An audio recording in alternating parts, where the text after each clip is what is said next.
Hello, everybody. Hey, listen, we're going to do another book review, and this one here is very personal. This one here is called Countering the Conspiracy to Destroy Black Boys, Volume 2.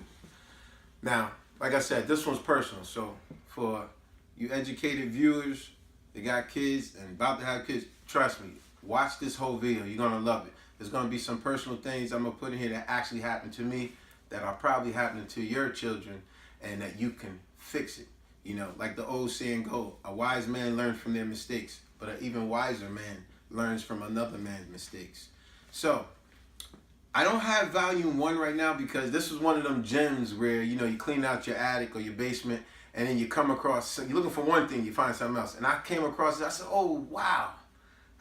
This is one of my favorite books. Now, it may be a little book, but it's packed with powerful information. So like I said, it's called Countering the Conspiracy to Destroy Black Boys, Volume 2. And it's by Dr. Jawanza Kunjufu, great writer. So I'll let my daughter Jada start. She actually read the book. However, actually did not read it, but I'm sure she has some great insights to piggyback off of both of us, because she normally always do. So I'll let you start off, Jada. What you thought? Okay, well, when I first started the book, the first thing when I first started chapter 1, the first quote that I saw in the book that grabbed my attention instantly was raise their daughters and love their sons. And that stood out to me because that's something that I definitely never thought about. Of course, when you hear parenting, you think about raising both of your children and loving both of your children, but you don't think about the difference between a son and a daughter. So this is my book of all my notes for all my books that I read. And I started off by writing down, when it comes to their sons, the mothers have low expectations for them. And for the daughters, the expectations are a lot higher. As in, for example, when they go to school, the daughters are supposed to get A's, they're supposed to cook and clean around the house, and these things are supposed to come easy to them. Yes. And for the boys, it's not a big deal. Or they can come in the house when they want. You know, rules don't really apply to them. And you know what that's called? A double standard. Yes, that's exactly what it is. And that is the prime example of raising your daughter and loving your son, because you're showing your son love, but you're not raising him as a young man. So he never becomes that man because he is acting like a child, because he doesn't have discipline. I love that. And you know what? And it affects them later.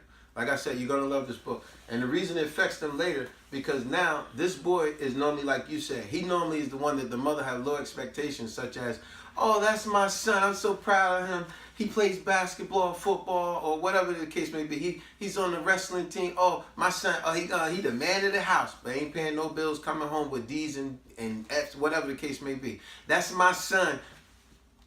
Dish full of sink full of dishes.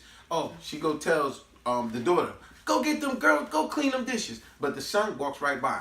Now, another thing I like that he put in, was it book 1? Like, I'm gonna jog back and forth from book 1 and book 2. Like I said, I don't have 1 with me, so don't be confused. Just have 2 here, but I'm gonna jog back and forth with stuff he said. It's one thing that he said in the book that I love about the boy being irresponsible. So you don't encourage him to clean the dishes, clean the house, learn how to sew. It's amazing that I actually sew, and y'all thought I was weird at first, right, Ray? Yeah. When y'all was little, I sewed all y'all clothes. Mommy didn't do none of your sewing. But when people would see y'all with sewed stuff, they would go, man, your wife did such a good job with this. And I'm like, ain't that something? See that's right, that's right. Give women the credit. It's amazing how he also bakes cakes too. Yeah, that's I right. bake too. I got that from my cousin Pretty. Pretty used to bake all the time. You know what I'm saying? But people, it's amazing how people just stereotype. They assume, oh, your wife did this. When my wife didn't know how to sew, I had to teach her this stuff. And I learned how to sew from my cousin Pretty, my sister Linda, this and that. They taught me this.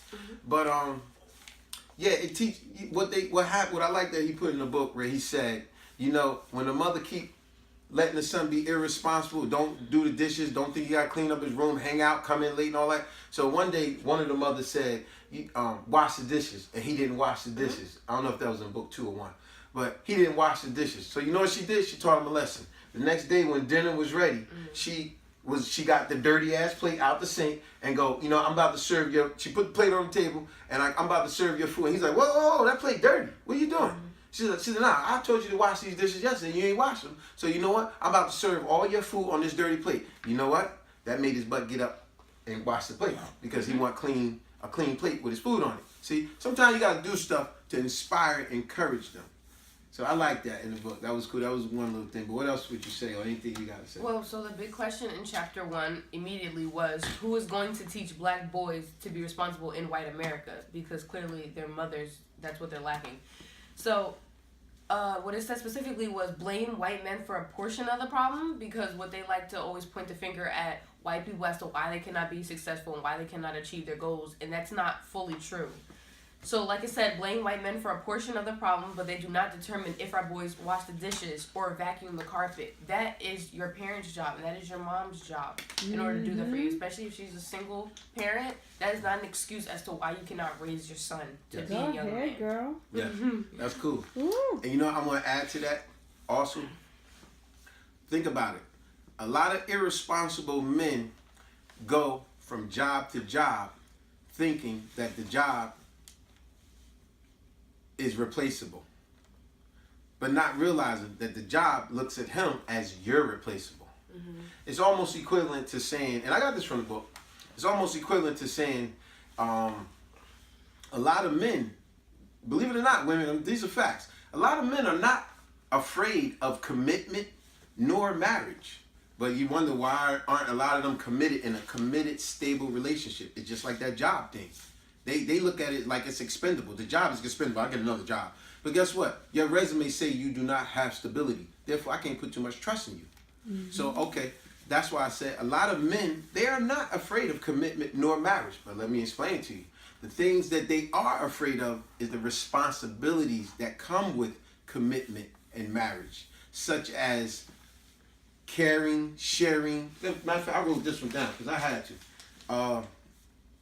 Such as the responsibilities that require, such as the conditions of caring and sharing, which he has to share and care and have consideration with his wife and kids, even if it's his last. See, now, a lot of men ain't going to admit it, but that's tough for him to deal with, to know that I worked all day, all week, and guess what? This is my last bit of money. I got to share this with my kid. Oh, my gosh, your son is sick. I don't care if it's your last $20. He needs that medicine. You need to take care of him. You need to step up. Or as Denzel said in Training Day, man up. You need to man up. You know, stop being afraid, a chump, because you don't want to take on the responsibilities of a real man, of what it takes to be a real man. You take care of your family. You don't just keep having so much promiscuity. I'm getting tongue-tied. I'm getting caught up, getting me a little pissed off. Having so much promiscuity where you're all over the place with different women and different kids all over the place, but you're taking care of none of them because you're selfish. And you know why you're selfish? Because you never actually had an actual real man to show you what it takes to be a man. And what it takes to be a man is take care of responsibilities. You do not let things make you be afraid and go, I'm going to just move on elsewhere. Well, to add on to what he was saying, that was another key point. It said black men refuse to take care of the babies that they make. And the goal in this entire book is to redefine manhood and limit boys making babies, because a boy should not be making a baby. He himself has not even been raised, so he cannot raise a child. And he cannot care for a child because he was not raised. He was only loved. So the boys are making babies and refusing to take care of them, and they're putting their mother of their children through the same exact things that their mother had to go through in order to take care of them. It's a cycle. And that's why the cycle repeats. How about this? Now I want to see what you can add to this. Now I'm going to read this verbatim. Now remember, folks, don't ever be afraid of big words or what may sound like big words, because it takes me back to one of my favorite movies, Akeelah and the Bee. Positive movie. Very positive movie. Remember when Lawrence Fishburne had said to Akeelah, he said, listen, big words are nothing But little words. but little words. That's all they are. So, like I said, I'm going to read this verbatim. Verbatim just basically means word for word, right? All right, listen to this. You're going to love this. This piggybacking off of what you said. The relationships some boys have with their mothers parallel the parasitic relationships some sisters have with welfare. You understand that? So basically what that is saying right there, see, a lot of boys, since they haven't been raised to be responsible, they always catering and expecting their mom. Mom, could you get this for me? Mom, could you take care of my room for me? Mom, could you wash my clothes for me? Meanwhile, it's like the movie Baby Boy. He refused to grow the hell up. Jody Huh? No, I was just gonna say, once you said that only reflects later down if he had a relationship with a woman, then he's expecting a woman to do mother responsibility. There you go. And it's back to that statement. Let me read it again. Relationships between boys, the relationships some boys have with their mothers parallel the parasitic relationships some sisters have with welfare. Meaning the boy want the mother to do everything. Mom, even silly stuff. Mom, could you go? Remember the other day we rode by the sneaker place? I seen a couple of moms outside online to get the new Jordans. This is silly. Meanwhile, where's the son at? Some of the boys is out there too, but they got mom doing all kind of stuff for them. Meanwhile, now the other part of it where it says it parallels what sisters are to welfare. See, sisters, they sit there and go, oh, I want a kid with him. All right, matter of fact, let me read that part. I said, Wait, add on to what you just said real quickly. It's funny because I was just having a conversation with one of my friends in school, and he told me that, quote unquote, he was too lazy to apply for a job online because they were too long. And he didn't feel like sitting there. So he asked his mom, could you just apply for me? It's not like you're working the job. I just need you to apply for me. And he literally has not applied to anything because she will not do it for him. see, this is a prime example. And this comes back to this book of the statements he said. And now let me finish I like that. Because you got guys out here that won't get a job for all kind of dumb excuses. Oh, I gotta catch a bus, man. You crazy. I ain't catching no bus, man. I gotta go to 2 buses. You won't get a job because you gotta catch a bus? You serious? Man, I need a car, man. I need a car, man. Well, okay, even if you got a car. It's like, man, insurance, man. You got every excuse in the book. And remember, in this family, we don't make excuses. We make Results. good. Wouldn't that just be basically saying that their ambitions are so limitless? Because of the moms. Now, out there, we are not speaking down on you moms. What we are saying is that hopefully this helps to make you better. Let me finish this part here, though, because I encourage any woman, start making your son more responsible. Stop with the double standard. Your son and your daughter. Start being more into their life. They need you more as they're getting older. Believe it or not, they really do. But look, let me finish that part. I said, in each case, the authority figure expects nothing from the dependent, and consequently, the person becomes more irresponsible and dependent. See, it's crazy. So, like a girl say the most silliest stuff. Oh, I want to have a kid by him because I want a baby to love me. Mm-hmm. But I don't want to marry him because he can't even take care of himself. But they'll marry welfare, basically. Thank you. Good analogy of paying attention. See, so you married to welfare. Long as welfare is taking care of your kid, you'll keep having kids. Mm-hmm. But if welfare now we know this dummy Trump is ridiculous. But think about it. If this joker Trump really cut off welfare, now y'all not gonna like what I'm gonna say right here. I will actually, to some degree, I would love it. Because we'll have to get all the kinks out. But to some degree, I would love it. Why? It's because it will make women be more responsible of who you have a kid with. See, as long as welfare is taking care of your kid, you're going to keep saying, it don't matter. I ain't with him, but I'm just going to go get Section 8. I'm going to get welfare. I'm going to get WIC. And you're making the man's job more help. Because I've heard and I've known certain men want to be in their kid's life, but the mother's making it hell for them and having the welfare for them. Exactly. Now, we're going to try to go all over this. There's so much to talk about. Like I said, it might be a little bit, but it's so powerful. Another good thing, I don't want you to forget none of your points, the key points. How about this? Another key point that I love that he put in here, because now this is where it was personal. He said he called it to some degree, as far as the countering to destroy black boys, he called it the 4th grade syndrome. A lot of kids, they are born and they are, who are their primary teachers? Your parents. Your parents. Your mom and dad. Yes. Your parents are your primary teachers. And think about it, how young boys and girls are born, especially, we talking black because we're black, you're black and Hispanic. Mm-hmm. They are born, and y'all got to remember out there, your newborn child and people about to have newborn child. Remember, learning to walk, it's a sign of intelligence. Not saying that if this one walked early, he's smarter than him, but learning to walk is a sign of intelligence. Y'all do know that, right? Yeah, no. I mean, even the animal kingdom, this is born down intelligence, such as intelligence. Look at turtles. They are born away from the sea, but they know to find that sea, right? Mm-hmm. This is intelligence. Let's look at kangaroos. I love the kangaroo birth. You see, kangaroo is born like this little. He like real little. And his mother, she got these huge claws. And her claws could kill the baby if the baby is born, And you think about it, this baby is born and he knows it is critical for him to crawl up the mother pouch and he got to get in that pouch. It's critical. And she can't even help him because her claws are so big and dangerous that if she tried to help him, she'd kill him. But you'll see sometimes kangaroo, she'll do help a little, but very little because she could kill him. But my point with this is, it is inherited knowledge. So a kid is born, trust me, learning to walk, it is inherited knowledge. Encourage your kids to walk earlier, trust me. By them doing so, they'll be so thriving and enthusiastic to learn so much more. So learning to walk early, it is intelligent. But for most part, I'm sorry, I'm No, back. please, I'm please. actually videotaping, so you won't see my face, but hopefully you could hear my voice loud and clear. My main thing is that us as women or as parent, period, whether it's father and mother, we not only teach our kids and guide them in a direct way, but also learn to love them and tell them how much you love them and be Yes, able to very important. make them feel like they really exist.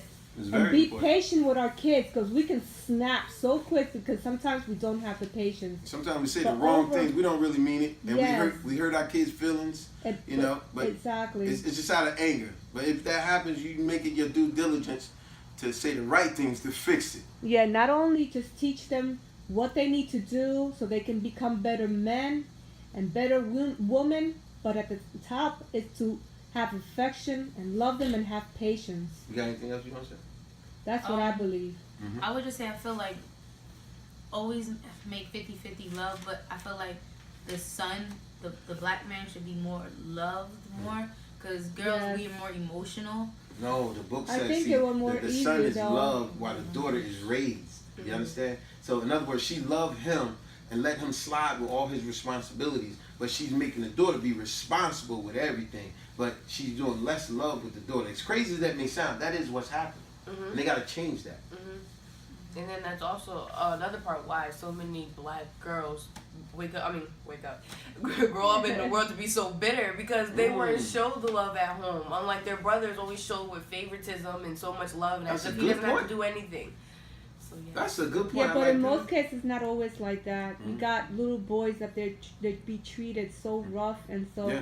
and they don't take the time to say that you love them or show them. Now, let's get back to what I was saying here. Now, this is personal right here. So this is gonna be a little lengthy, but trust me, y'all will love this story. This is no game. You're gonna love it because this was personal. And I told y'all this before, so I have no problem repeating it because it helps some people. Now, he called it the 4th grade syndrome, meaning kids are born and their primary teachers are their parents. And it's amazing. We always wonder, how is it that this kid was born and he's so intelligent? So intelligent, age 1, 2, 3, 4, 5, 1st grade, 2nd grade, 3rd grade. You're like, this boy is so intelligent. And then all of a sudden, about the 4th, 5th grade, he go from being brilliant to start dwindling down. Okay, what's the answer? Why? I'm going to tell you what the answer, because I was one of those kids. I went to school in Elizabeth called John Marshall School 20. It was a predominantly black and Hispanic school. We had a black principal, Mrs. Hurd. We had a black guidance counselor, Mrs. Jackson. So like I said, this is personal. For some of you that went to school with me out here, y'all know exactly what I'm talking about. Now, this is very personal. We, in my class, personally my class, we had a teacher. And I hope this video actually reaches her because she needs to know how things transpired upon this. We had a teacher from 1st grade to 3rd grade named Mrs. Edwards at John Marshall School 20 in Elizabeth. Now, this is a personal, as I said. Mrs. Edwards was our teacher. Mrs. Edwards, to me, to my way of dealing with her, I swear she had to be the greatest teacher in the world. She did love us. So she had and must have went through what they call the TESSA program. Do not misinterpret me what I'm saying. I did not say Tesla like the car and the great inventor, the brilliant guy. I did not say that. I said TESSA. T-E-S-A. Now we know what TESSA stands for. For you viewing audience that don't know, I'll let my daughters explain. What does TESSA stand for? Teacher's expectations, student achievement. Great. TESSA. Teacher, expectation, and student achievement. Now, Mrs. Edward at School 20, I believe she actually went to that program and she understood it. Because to give it to you in short, what does TESSA basically mean? It means that the teacher takes care. And Time. takes time, take care, take an interest. She loves your child. She feels like I gotta touch. Yeah, I gotta touch your child. Because you gotta remember, kids are very innocent, very impressionable, and they're very enthusiastic to learn at that young age. So, and Miss Edwards, she did a great job at that. Miss Edwards, when we read, you know how kids can be cruel. Kids can be so cruel sometimes. When we would read a story, you know, it was always that kid reading and he would do something like this. He'd say, and then the and then it's always the kid that's over here or back here. And I was one of the kids being back going, you can't read. Laughing, right? Let me tell you about Miss Edwards. Miss Edwards was the type of teacher where she would stop right then and there. And she'd go, whoa, listen, class. Nobody is to ever make fun of somebody else while they're reading or learning. You understand? Because that very well could be you who don't understand.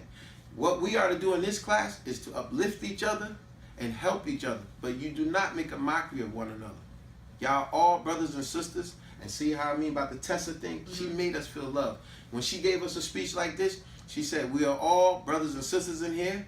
And Miss Edwards, she was a beautiful black lady, had the big afro, she had the bell-bottom pants. I'm going back in the days here. She had the bell-bottom pants, couldn't see her shoes. And she taught us how to give each other compliments. Like, you're beautiful. I used to tell her always she had the nice bell-bottom pants, you couldn't see her shoes. I thought that was cool. And she told us how we all supposed to love one another. When y'all in my class, verbatim, this is what she said. When y'all in my class, you guys are all my children. And I am your mother when y'all in my class. And we was like, what? And she's like, basically, that's how it is. Because when a teacher loves you, she want to see you perform at your highest potential. And even that comment right there, such as the movie Freedom Riders, if anybody saw it, even as much things was going on with each and every one of the children in the classroom, the fact that the teacher made them all feel like a family, it made you want to go to class and it made you want to learn. As to a teacher that didn't do that, you don't really have interest in going to the class or learning what she has to say because she doesn't love you. Great point. Now I got to finish the Miss Edwards thing because this was powerful to me. And this just really hurt my feelings, made me proud, but it hurt my feelings. Now, she would do stuff like that and she would encourage us to read and write, and everybody in my class, I can say this with all honesty, everybody in my class did great. Everybody had excellent grades. Everybody, and I mean that. This is not to put on a show. Everybody, Miss Edwards did such a great job at it, encouraging us and making us want to read and write. Yo, when we read, if somebody had a problem, she had them keep reading. She had us go up to the board and read in front of everybody. If she had to help them a little bit, everybody in the class, when Miss Edwards talked, we listened. Like, remember that old thing when E.F. Hutton talked, everybody listened? That was Miss Edwards. When she talked, we listened. So, she even made things personal sometimes. Like, she had different plants all in the room. So when we had recess, she would explain to us about gardening, and she would tell us about her plants. I remember she had one particular plant, it was called the spider plant. And we was like, what's a spider plant? What, spiders come out of the spider plant? You know, kids say the silliest things. Spiders come out? She said, no, silly, I know spiders come out of there. But she said, it's a spider plant because the way it grows, like a lot of legs. We was like, wow. She made her personal life our personal life. We knew she loved us. We felt it. That's why we all got great grades. She did an excellent job. So, but I remember one day I came to the class, I seen the spider come out the plant, and I said, Miss Edwards, I seen the spider come out the plant. She's like, boy, ain't no spider come out that plant. I said, no, I did. Look, there, go right there. And then she said, holy smokes, a spider. And then she said, listen, it's just a coincidence the spider came out. The spider don't come out of the plant. She said, it just called that. But anyway, it just so happens, Miss Edwards, this is how personal she got with us.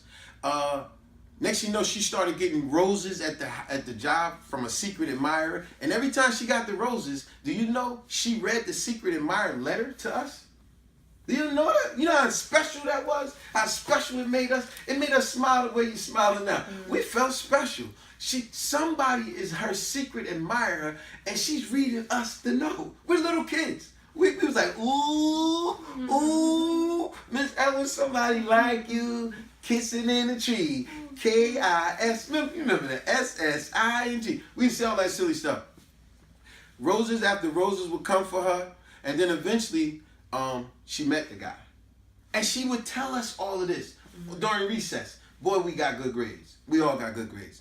And then in recess, so one day, she finally told us who her secret admirer was. She brought a newspaper to school. She bought a newspaper and she had us read it. She had us read a newspaper. We was in the 3rd grade. She said, listen, y'all, I'm going to show y'all the guy. She said, listen, there was a fire in Elizabeth. There was a fire in Newark, or some type of crime went on. She had us read the whole article. And she said, an officer such and such was the guy that saved the people. And she said, that's my secret admirer. He's an officer out in Newark. We was like, oh, you got a boyfriend, So next thing you know, by the end of the year, she told us she was getting married. She got married. She told us when she got married, how the wedding was. She came back to school. She made us involved in all of this. That's not her job. Did she have kids her own? No, not at the time. This lady was wonderful. So anyway, next thing you know, she told us at the end of the year, she said, kids, I'm sorry to tell y'all, but I got a better offer at another school where I would be making more money. That crushed us. Mm-hmm. That crushed us immediately. We begged her not to leave. But, she got to do what she got to do. This really parts gets a little messed up. Remember, what he called in the book, he called it the 4th grade syndrome. And this was personal. It happened to me. Miss Edwards left us. But she put an impression on us. I know she definitely did with me. And I'm pretty sure I can speak for a lot of my classmates. She did it for them too. She put an impression on them. So anyway, she left us. Our 4th grade year, we had some white female teacher. Now this female, she wasn't a bad teacher, but she wasn't that engaged. She wasn't a mother. Yeah, she just was like, I'm here to do my job and that's it. Mm-hmm. If I was up there sharpening my pencil too long, she called me a juvenile delinquent. I never knew what a juvenile delinquent was. This is the first time I heard that, but it must be something negative. Mm-hmm. This lady called me a juvenile delinquent and sit back in your chair.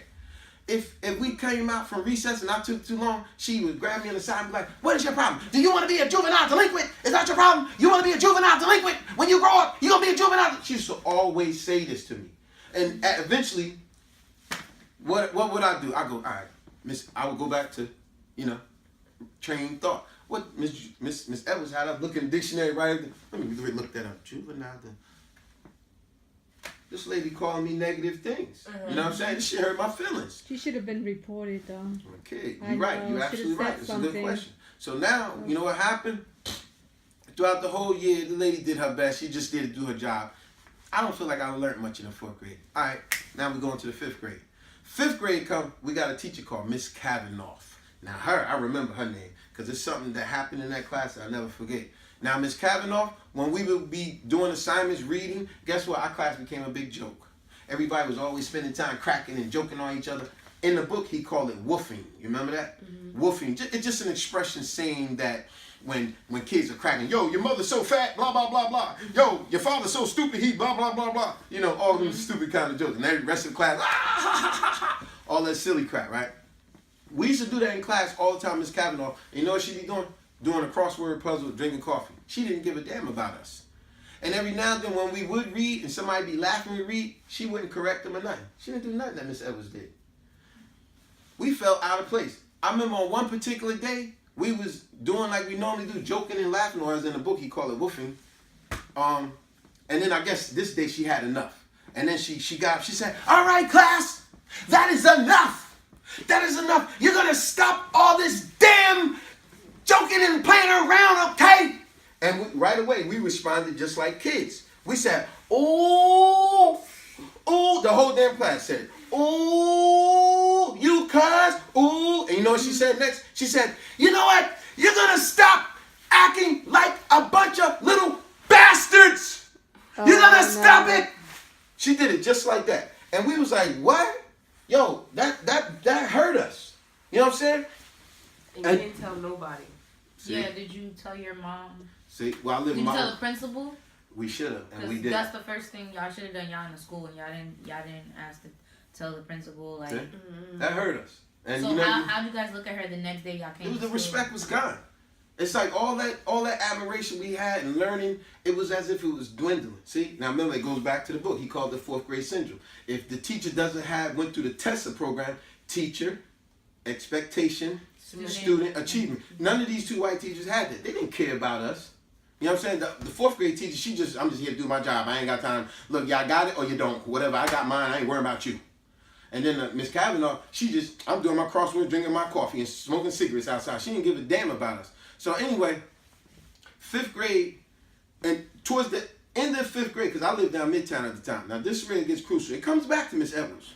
Because remember, Miss Edwards, she had got married, and she changed her name to Miss Goodwin. Mm-hmm.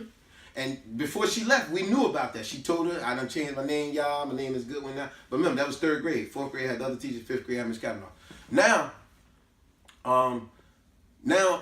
towards the end of the 5th grade, I had moved from my Uncle Billy's house down in Midtown across from school to Uptown with my sister. My sister always wanted to take care of me. She's 8 years older than me. She got her own place and stuff. She's like, look, she had asked my uncle, could he come stay with me? I want my little brother with me. So I moved uptown with my sister. So now, my 6th grade year, I went to Lafayette, Uptown. Now I was in a school that had versatility. See, down in the down in elementary school is mostly black and Hispanic. But now I was up at the school where it had white, black, Hispanic, Asian, all kind of Asian. It was like, wow, this is a culture shock. So now, do you know I got real cool with two particular... I was cool with a lot of white boys. Because remember, that was around the era of MTV, before your time. I would sit home all day watching MTV. All day. I knew all the white boy songs. Rap, Motley Crue, John Waite, you name it. I knew them. I knew every song. You could put me in the 80s video and I'll win that jump. I watched MTV all day. Anyway, I got real cool with this particular guy named Miguel Matos and Rui Rodriguez. It's coming back to the teacher, 3rd grade. Are they Spanish? So both of them was Portuguese. Oh. Okay. So now we got so cool that we telling each other personal stuff and all this and that. And one day, out of the blue, both of them, they brought up to me, they said, yo man, what kind of teacher, what school you came from? And I told them, well, I come from school down in Midtown called John Marshall School. And they told me they came from some other school up their way. I forgot the name of it. But they said, man, we had this cool teacher in our 5th grade year last year. I said, yeah. And they was telling me all about it. They said, yo, matter of fact, she's black too. She's black, man, she's fine. Man, she wear these bell-bottom pants all the time. as soon as he said bell bottom, he was like, wait, what? As soon as she said bell-bottom, I like, she the only one in the whole damn world with a bell-bottom. And it hit me. I said, bell-bottom, man. So Your then, heart started racing. yeah, I was like, really? And then, because they said she black, she wear Yeah, bell-bottom, and they said she's connect fine. the dots. I said, that's what I like. And Miss Evans, Miss Goodwin. So then they said, yeah, man. I said, yeah. So what was her name? I remember 2 white boy Portuguese guys. They said, oh, her name was Miss what was it? Miss Gooder, Miss Goodson, Miss Gotchin, something like that. Miss Goody. No lie, these are exactly words they said. Miss Goody. So I said, really? Nah, I said, that's not who I thought. I thought they was gonna say Miss Goodwin. So then they said, I tell you what, we went on and on about how great this teacher was. So they said, yo, how about this? When we get off school today, the school is only down the street from here. Why don't we, she still teaches the elementary. Why don't we go there? She always lets them out, just like she did us, the side door. She comes to the side door. I was ecstatic. I couldn't wait. Because I said, I wonder, is this Miss Edwards / Miss Goodwin? So now, when school got out, man, we rushed down there because they said we got to hurry up. We got down there, we went at the side door. Miguel and Rui, they went first. I stood behind the door like a surprise. Because I was just so excited. When she see me, she gonna be so happy. Oh boy, when she see, I was one of her favorite students. All of us was her favorite students. You know what I mean? So anyway, the door opened up and they said, yeah, that's her right there. She started coming down the stairs. Right away, they said, hey, teacher. They didn't even know her damn name. They said, hey, teacher. And then she said in response, hey, Miguel, Rui, how you guys doing? She called them by their names. And they was like, hey, guess what? We got a surprise for you. Now, she still was at the top of the stairs. They said, we got a surprise for you. And she was like, what's that, boys? How y'all doing in school? And then they said, no, we brought somebody that you might know. Dun, dun, dun, dun. I come from behind the door, and I stepped in view where she could see me. I swear, my heart dropped. When I seen her, it was Miss Edwards / Miss Goodwin. When she seen me, I swear what she did hurt my feelings more than anything. She stopped dead in her track and said, hello. You boys go ahead and get back to school now. And went back down the hallway. She didn't call me by my name or nothing. But yet and still, she called these 2 white boys by their damn name. Because it's respect. But guess what? These white boys couldn't even remember her. You know what I'm saying? When they just had her last year. I haven't had you since 3rd grade. And I remember your name. And I remember that you got married. And I remember that you changed your name from Miss Edwards to Miss Goodwin. Because you meant something to me. But see how you went to these white boys and you just left us, and these white boys looked at you just like most white guys look at black women, as you're nothing but a tool, something I can play with, pick up and put down once I get you dirty. That shit hurt my feelings, you know what I'm saying? That instantly reminds me of when we watched Roots for the first time ever. That really hurt my feelings. And we were confused as to how Kizzy and her white best friend, they were like this. They were like sisters. Nothing could come in between them. It didn't matter how much they were separated. They would always come right back. And when after they hadn't seen each other in years and years and years, Kizzy, it was like as if she knew exactly who she was. It wasn't like, oh, she couldn't really recognize. She knew, that's my best friend. Yes. And when she saw her and greeted the white lady as her best friend, she literally acted like she did not know who she was at all. And when we first saw it, when we were younger, we were confused as to why she acting like she don't know her. We didn't understand. And she's spit in the water. And you know another crazy thing, my 4th grade, in my 5th grade year, now my cousin Pretty and family members know this. I did like most kids did. I ran the streets, did whatever. But I didn't really get in much trouble. Do you know my 4th and 5th grade, I always was getting beatings and bitten on punishment? For every little thing. I was getting suspended from school constantly. I was suspended from the lunch program. I even got suspended from the lunch program, didn't tell my uncle or my aunt, and I would hide out at the gas station and play pinball machine for that whole lunch period. I would get suspended and hang out, not tell them that. I was constantly in trouble. And even I didn't know what the hell was my problem. But you see what my problem was. Now that I'm older, I'm more mature, and such as y'all see what my problem was, right? Because I didn't have these problems when I had Miss Edwards / Miss Goodwin. I had these problems when she left. But at the time, I didn't know what the hell's my problem. I remember one day I got in a fight with one of my friends. His name was Jaime, Puerto Rican guy. Jaime was real white looking. We got in an argument, and we was going back and forth, and then he said, "Man, shut up, your mother." It was an instant reflex. He said, "Your mother." I was like, "Why? The hell you talking about my mother?" Right? You know what I'm saying? And when I slapped him, I had no idea the high intensity that I had did it. Next thing you know, we was in the principal office. Miss Heard, principal, like I said, black principal. We was sitting in her office, and she's like, "Now what you do?" I got suspended again. I was constantly in trouble.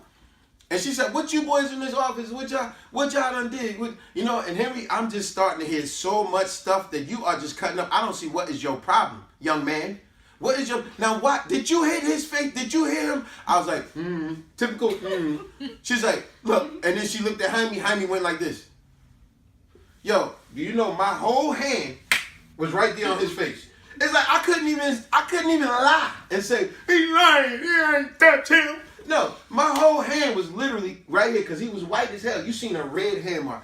I was constantly getting beatings, getting on punishment. Even my Uncle Billy was like, "Boy, what the hell is your damn problem?" I felt like after that fourth grade, right? Mm-hmm. I felt like after she left you, it was like your guidance was gone, like completely. Mm-hmm. And that's what kind of like for black men, when you have a consistent guidance at one time, but then once that guidance is gone, it feels like, who else is gonna guide me? Mm-hmm. If your parents are not guiding you. And teachers also don't realize what goes on at home and how you really might not have any role model at home. And if they look up to you with the utmost respect and you do something as that and act like you don't even know me, that seriously damages any child that really does have love for you. So it brings it back to like when he called it the 4th grade syndrome, it hit home to me. Because you were in the 4th grade. And when all this started happening. And I couldn't explain it to my Uncle Billy. I couldn't explain. He just was like, "Why the hell are you cutting up all the damn time?" And I didn't know. I thought I was a screw up. According to my own little fragile little mind, I was a screw up. But I wasn't. I felt lost after somebody that built me up to be so great just left us like that. And then when I got a little bit older, I see that these white boys didn't even remember your name. But you remember theirs, and you didn't even call me by my name. That shit hurt my feelings. But we right back to this great book. Hopefully that could help some of y'all that got kids out there. Cause trust me, now that I'm older, I do you know I actually stop kids every once in a while. Like if I'm at a stop at one of my stops, and I see young black boys that I don't even know. Once in a blue moon, I've done this. I just stop them dead in the trap. Like, "Yo, young man, what y'all up to, man?" If I could teach them anything for that day, for them 2 minutes. Because a lot of times they be like, "Man, I don't know this guy. What are you up to?" Yeah. But I say something, no matter what it is, something to grab their interest, to teach them something different. You know, like I'll give you a sidebar right now. In the book, now I'm saying this verbatim. I like this. You got to come up with things to catch their interest. to all you young men out there, this is something Michael Jordan had said many years ago. He said, do you know 100, now I need you to follow me with these numbers. He said, do you know 1 million men wanted his job? He said, out of 1 million men, only 400,000, that's less than 500,000. Out of 1 million men that want his job, only 400,000 will actually play high school basketball. Out of 400,000, only 4,000 will make it to play collegiate college basketball. Out of the 4,000, only 35, because after college you can go to pros. Out of 4,000, only 35 will actually make it in the NBA. Out of the 35, only 7 will start as a starting player. Now, could you imagine those numbers? 6-digit number to a 1-digit number. Yeah, you go from 1 million to 7. Now, I had to get that in there because you got to learn how to grab some people's interest. See, now the average young man that was watching this video, they probably be like, man, this video too long. But when I said this part, oh, it got their interest. Man, what do you say about basketball? So you got to find things like that. Another thing that I would highly encourage moms out there, please, moms, do this for me. And dads too, because there's some good dads out there. And we need to be acknowledged more often. When your son and your daughter come home, ask them how was their day.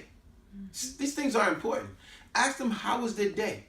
And after y'all get in a little conversation, you know what? You say to them, what did you learn new today? Remember I used to do that with the kid up the street? And he used to be like, Every Jay, day. your dad always asks me what I learned today. But it got to the point where he know in school, I got to come up with something to because he's going to ask me.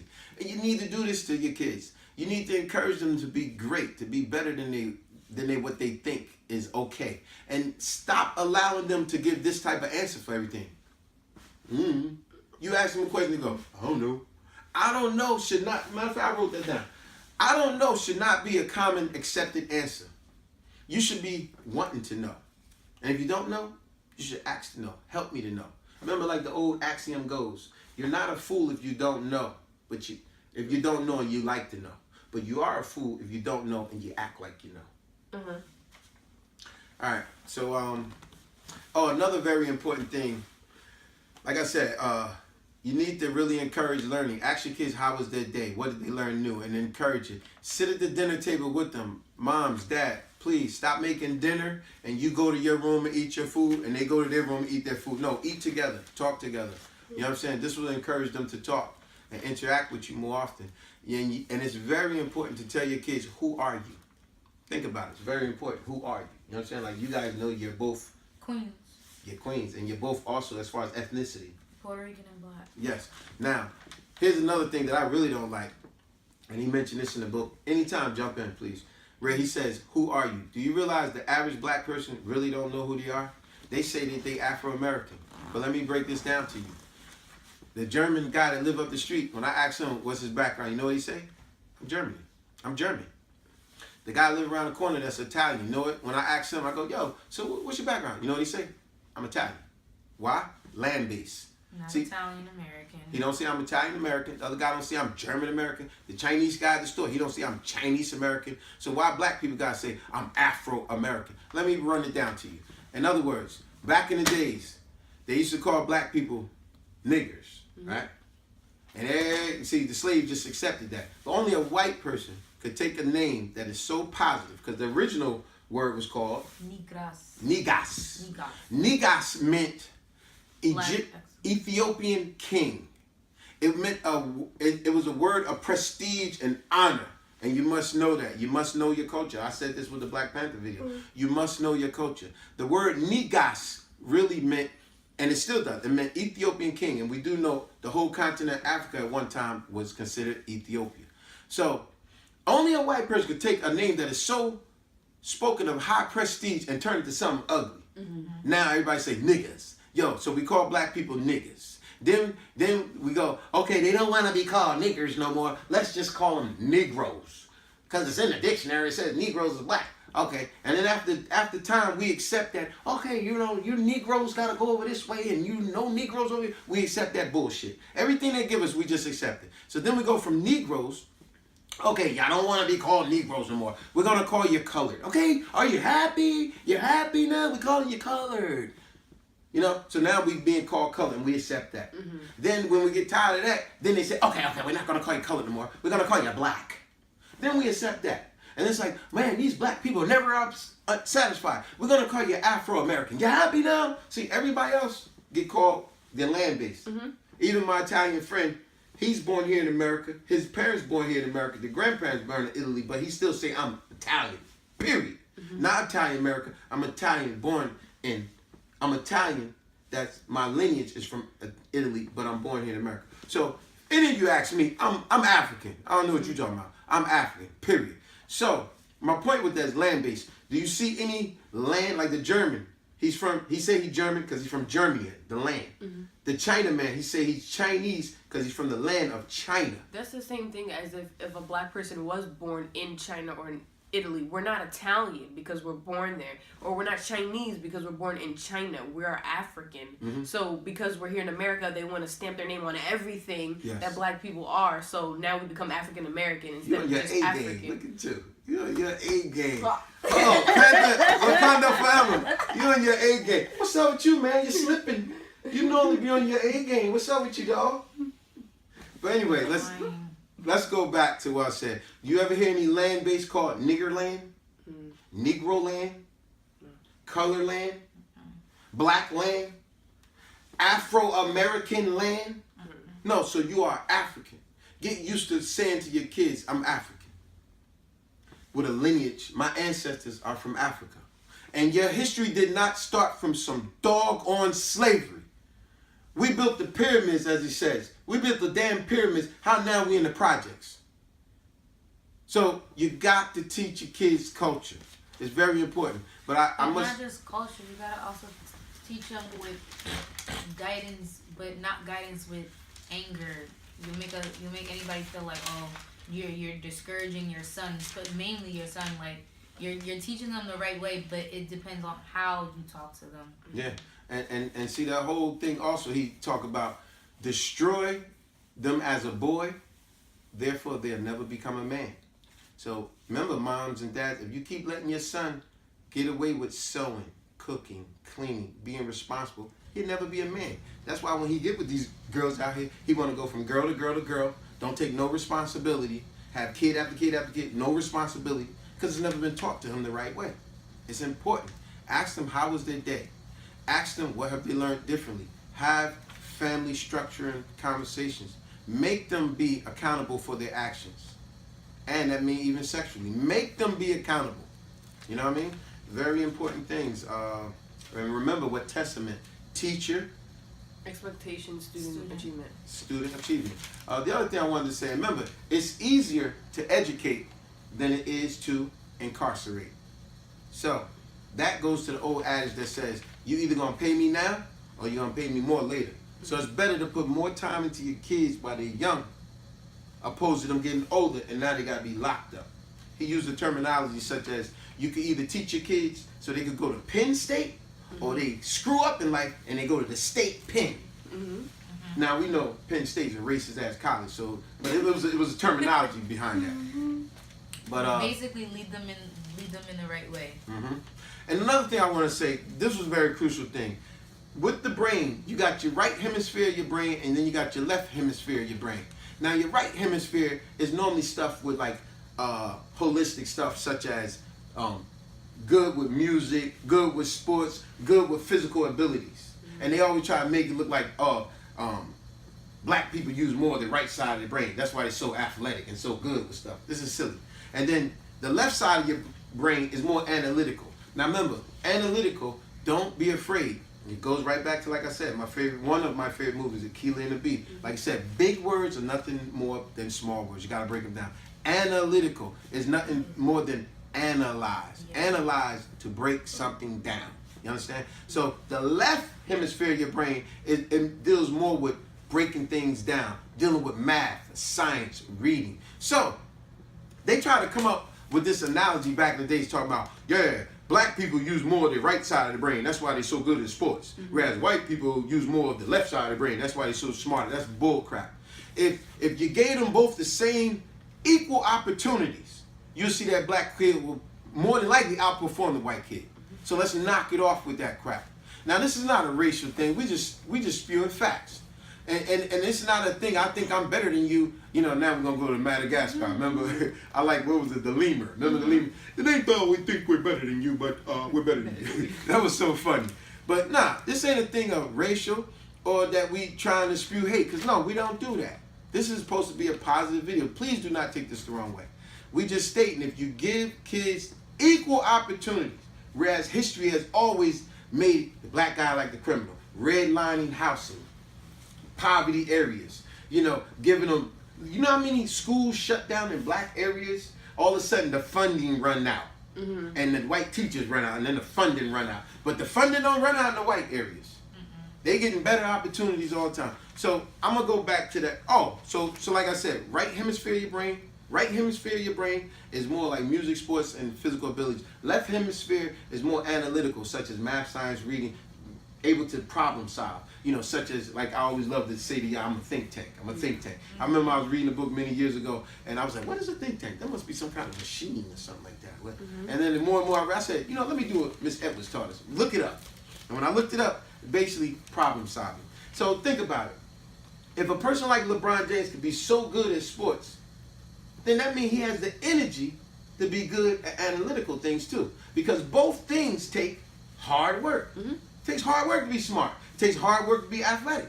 So an athletic person is no better than a high performance person with smarts. It's just they both take hard work. So both of them could be just like the other. It takes hard work. Dedication. Yeah. Oh, one other thing. Back to Miss Kavanaugh. When I said that part where she was like, stop acting like a little bunch of little bastards. I gotta admit, when that happened, yeah, we didn't tell the principal we should have. We didn't tell our parents we should have. But one thing I will tell you, I did go back to Miss Edwards and Miss Goodwin at the time because it was later that day. My buddy Jamil, unfortunately, he's not with us no more. Jamil Joyner. He actually he made it a joke. He was like, hey man, is your mother and father married? And I was like, no. He said, oh, you're a bastard. And then he asked another guy, Kareem. He's like, yo, your mother and father married? I was like, no, you're a bastard. And he's like, yo, you asked your mother and father married? No, you're a bastard. So we was like, what? What are you doing? Man, give me the dictionary. What do bastard mean? Raise, oh snap. Raise, what's it? In wedlock, raising a child and having a child in wedlock, meaning not married. And you know, like that's all bad. So I was like, what? So that's what she meant when she said, y'all act like a bunch of little bastards. That junk hurt our feelings, you know what I'm saying? And now Jamil up here joking about it, you know what I'm saying? But good thing he was a good friend of mine. There's a couple other things I learned from Jamil, which was cool. But other than that, in closing, what would you say? Even though you didn't read it, I know you had some good points to mention about it. In closing, what would you say about the book? I would say if you do have a son and a daughter, don't treat one more better and have more attention on one kid. Show them both, because the less you show them one, they're going to feel like, oh, I'm not complete. Oh, I feel like, what's the point of going above and beyond if I wasn't taught that at an early age? Very good. No double standards. Come on, they need equal love. What would you say in closing? In closing, I would say the book overall, it's a short book, but it's very informative, and it did teach me a lot that I didn't know before, that I thought I understood fully, but I feel like reading the book, you understand the black boy and young black men a lot better, and it makes you want to take a different approach when you do encounter more black people, and you do want to treat them differently because you understand them more, and it was very informative, and Yeah. I liked the book a lot. Great. Yeah. What I would say in closing, watch this whole video. I should have said that at the beginning. I believe I did. But yes, stay away from the double standards, treating one better than the other. They're both your children. Love them both. And to a lot of you men out there, you want to know the greatest gift you could give the woman that you had a child by? I don't care if you not with her. If you are with her or you're going through tough times, I'm going to give you a secret right now. I'm going to drop a jewel on you right now. You know the best gift you could give a woman that you got a kid with is to spend time with your child and help him progress in any and everything he's doing. Trust me, I guarantee you. Because you could have a messed up relationship with your ex-woman or the woman you with. But when she see you putting time into their kid, and now their grades are coming up, now their physical abilities are coming up, they're more confident, trust me, I guarantee you, that woman will be so proud of you. Now, y'all relationship might have had a little strain on it, but when she see all the progress that you're doing with y'all son, I guarantee you she'll look at you better. she'll treat you different. And if y'all even are together, the bedroom gonna be a lot better. The dinner gonna be a lot better. I guarantee she gonna love it. What woman don't want to see their kid progress? Think about it. By the man that they had to be. Yeah. Everybody want to see their kid progress. So men, drop the jewel on you. You want to give her the world's greatest gift if you having hard times with her, or you have a great time. Help your kid achieve. Trust me, I guarantee you, that's the best gift you give her. Yeah, we like the little materialistic stuff, but you want to see your child achieve, and you go, man, his father doing a great job with him. Yeah, so, and I also would say that thing is, the dinner table talk is important. Make it a part of your life. And ask your kid every day when they come home, how was your day? Tell me something new. What happened to you in your life today? Tell me what you learned new today. It is important. And on that note, y'all, enjoy. Get yourself a good book. This is a great book. As I said, by Jawanza Kunjufu. And on that note, we're going to let y'all go. Peace. We love ourselves, right? Yes. Peace.